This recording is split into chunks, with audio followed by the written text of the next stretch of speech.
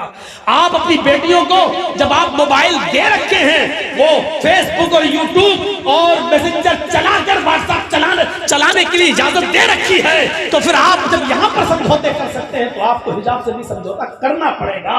پھر یہاں کیوں لگتی ہے؟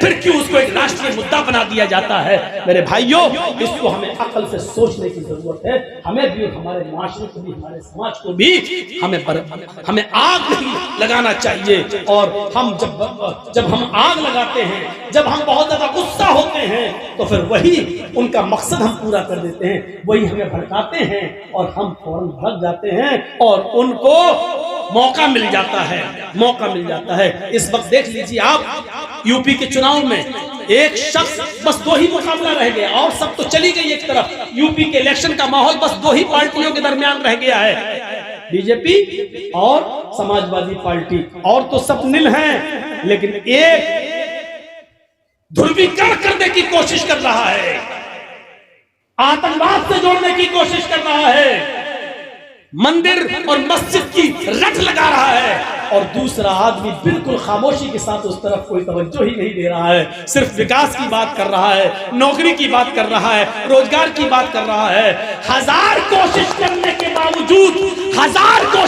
کے باوجود ابھی تک کامیاب نہیں ہو پا رہے ہیں وہ دھرویکرن کرنے میں۔ اللہ کرے کہ یہ 7ویں چرن تک اسی طریقے سے ہمارے اتر پردیش کے لوگ ایک جٹ رہیں اور دھرویکرن کا شکار نہ ہو۔ اللہ کرے کہ ان کو یہ عقل مل جائے۔ اور میں نے تو یہ دعا کی تھی وہاں یو پی میں بھی کہ اللہ کرے کہ اتر پردیش کے لوگ بھی بنگال کے لوگوں سے سبق حاصل کر لیں، تب بھی ہم کو بنگال سے دیکھو کہ مولانا کیا دعا کر رہا ہے، یعنی بنگال کا مسلمان جس طرح ایک ہو گیا اس طرح یو پی کے مسلمانوں کو بھی ایک کر رہا ہے، کھل کر یہ کہہ رہا ہے، اس طریقے کی بات ہے۔ آپ تو جانتے ہیں کہ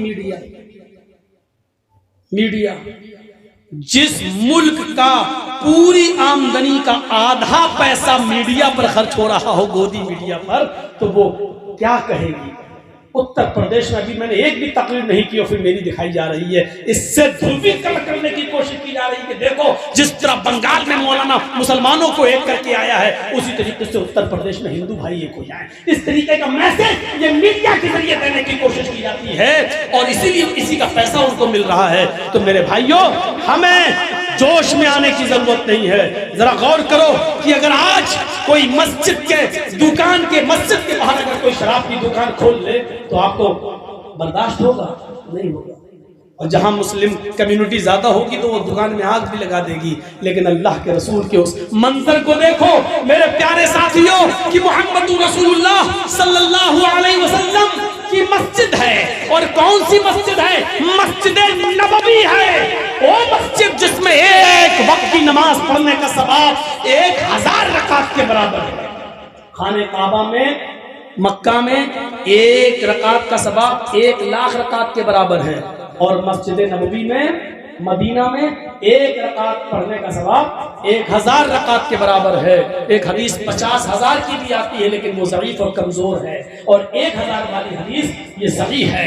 تو 1 رکعت کا ثواب 1000 رکعت کے برابر ملتا ہے مسجد نبوی میں نماز پڑھنے کے لیے۔ اس مسجد میں اللہ کے نبی اپنے چند صحابہ کے ساتھ بیٹھے ہیں، چند صحابہ کے پاس بیٹھے ہیں اور ان کو سمجھا رہے ہیں، نماز سکھا رہے ہیں، ان کو دین کے کچھ علوم ان کو سکھلا رہے ہیں۔ اتنے میں ایک دیہاتی، ایک اعرابی آتا ہے، اس کو بہت تیز پیشاب لگا ہوا ہے، وہ آتا ہے، وہ نہیں سمجھ پایا، دروازہ کھولا، انٹر ہو گیا، اس کو کو نہیں معلوم کہ مسجد اس زمانے میں مسجدیں ایسی نہیں ہوتی تھی جیسے آج ہماری عالیشان مسجد مینارہ لگا دیا اور مینارے کے اوپر بتی چمک رہی ہے اور دور سے ہی پتہ چل جاتا ہے کہ یہ مسجد ہے۔ اس زمانے میں مسجدوں کا پتہ نہیں چلتا تھا، ایک گھر کی نما بنا دی، دیواریں کھڑی کر دی اور کھجور کے پتوں کی چھت ڈال دی، پتہ ہی نہیں چلتا ہے کہ گھر ہے کہ مسجد ہے۔ تو وہ نہیں سمجھ پایا، آیا مسجد نبوی کے اندر گھس گیا اور آتے ہی اس کی بیچوں بیچ مسجد میں جا کر پیشاب کرنا شروع کر دیا۔ صحابہ ادھر بیٹھے ہیں، اس نے ادھر منہ گھمایا اور پیشاب کرنا شروع کر دیا۔ صحابہ نے پیچھے مڑ کے دیکھا کہ ایک دیہاتی مسجد میں پیشاب کر رہا، اٹھنے لگے اس کو مارنے کے لیے۔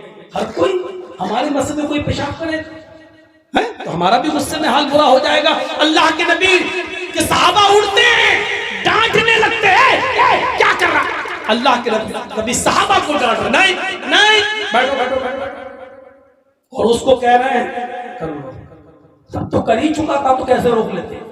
پیشاب روکتا تو ہے نہیں۔ جب کوئی کرنے بیٹھ جائے تو وہ چاہے کتنا روکنے کی کوشش کرے پھر وہ رکتا نہیں ہے۔ اب اگر اس کو اسی حالت میں بھلایا جاتا،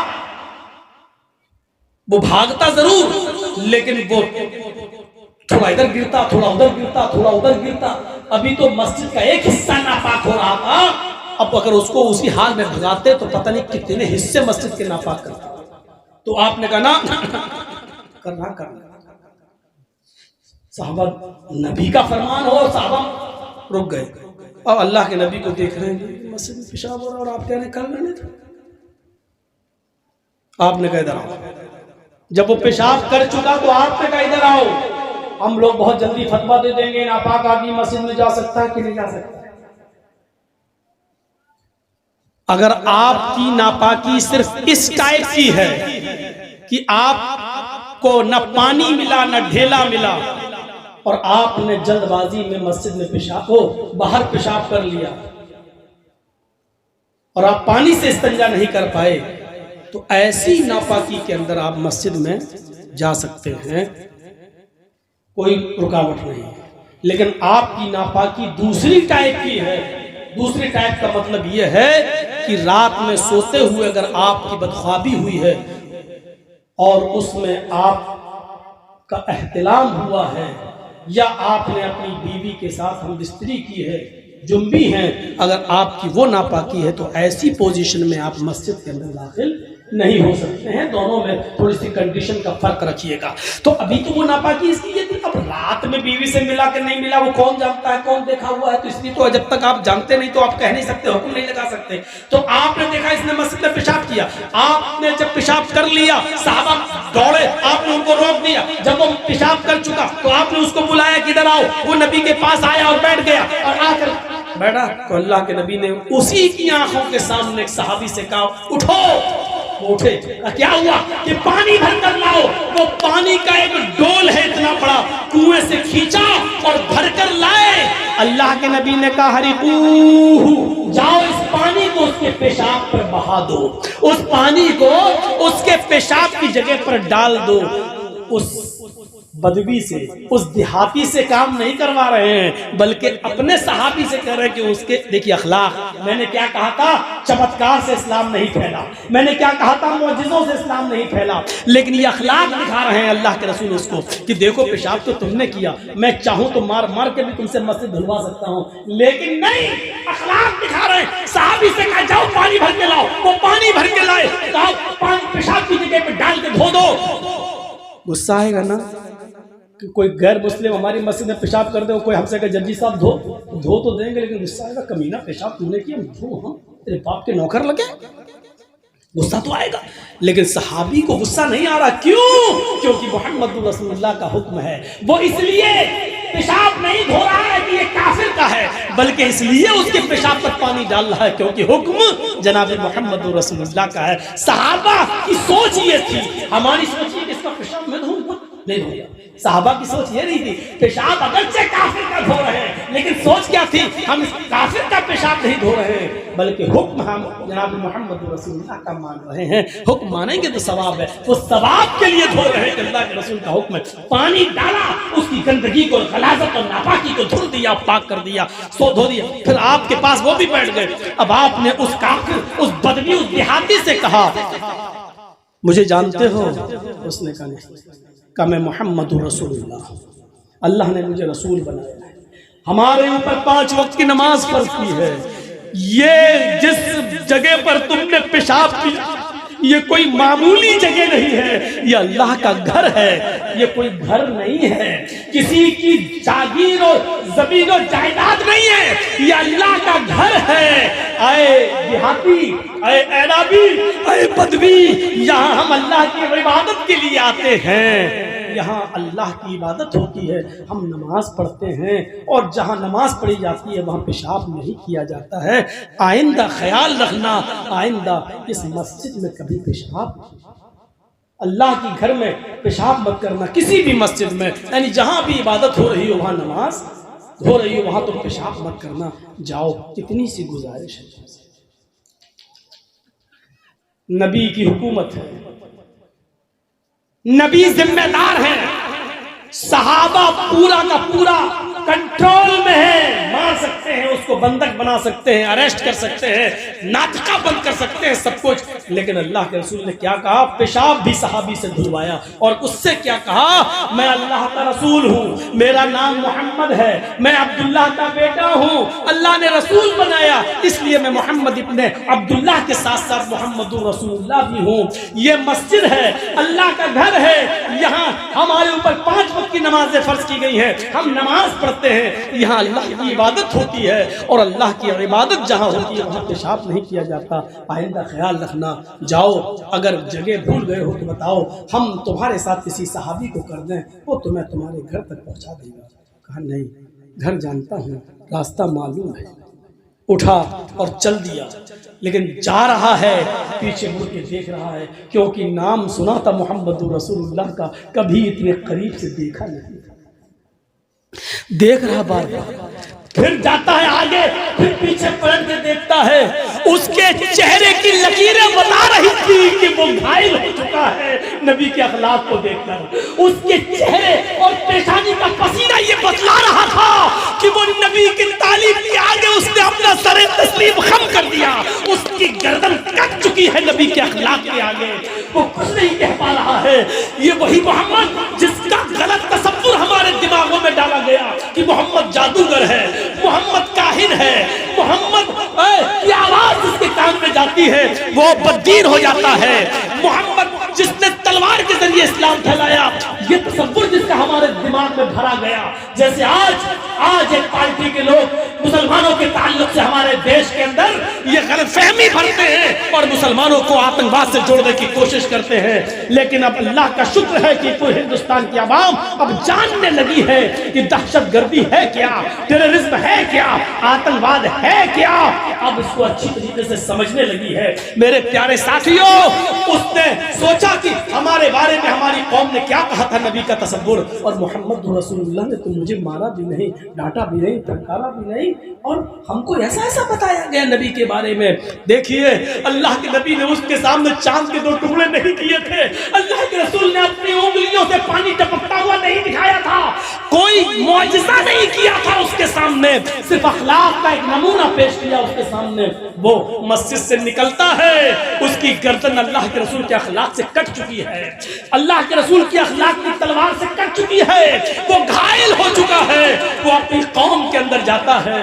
لوگوں نے کہا کیا بات ہے, بڑے سست نظر آتے ہو. کہتا میری قوم کے لوگوں, تم نے ہمارے ساتھ جھوٹ بولا ہے, تم نے ہمارے ساتھ غداری کی ہے, تم نے ہمارے ساتھ بے وفائی کی ہے. لوگوں نے کہا کیا ہو گیا تمہیں, ہم نے کون سی بے وفائی کی ہے؟ کہا کہ تم نے محمد رسول اللہ کا کریکٹر ہمیں صحیح نہیں بتایا ہے. تم نے یہ کہا ہے کہ وہ جادوگر ہے, تم نے کہا ہے کہ وہ کاہن ہے, تم نے کہا ہے کہ وہ بہت بڑا قصہ گو انسان ہے, تم نے کہا ہے کہ جو اسے ایک بار ملتا ہے وہ بددین ہو جاتا ہے. تم نے محمد کی شکل مجھے دوسرے انداز سے پیش کی ہے، لیکن اللہ کی اس ذات کی قسم کھا کے کہتا ہوں جس کے قبضے میں میری جان ہے، محمد رسول اللہ سے زیادہ اچھا انسان تو میں نے آج تک دیکھا ہی نہیں ہے، کیونکہ آج میں نے قریب سے دیکھا ہے۔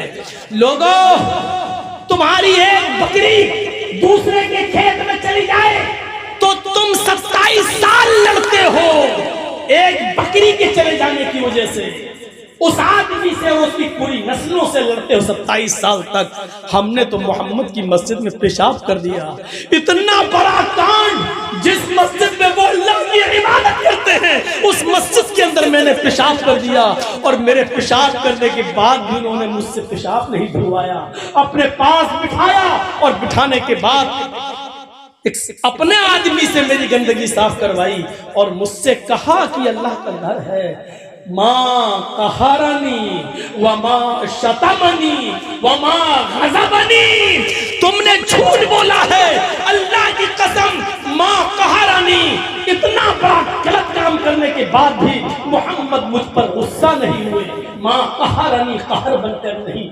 ہمارے اوپر برپا ہوئے، وما شتمنی، اتنا بڑا کانڈ کرنے کے بعد بھی محمد رسول اللہ نے مجھے گالی نہیں دی، وما غضبنی، اور نہ میرے اوپر غضبناک ہوئے کہ یہ تم نے کیا کر دیا، کرودت ہوئے کہ یہ کیا کیا، کچھ نہیں کیا، مجھے پیار سے سمجھایا۔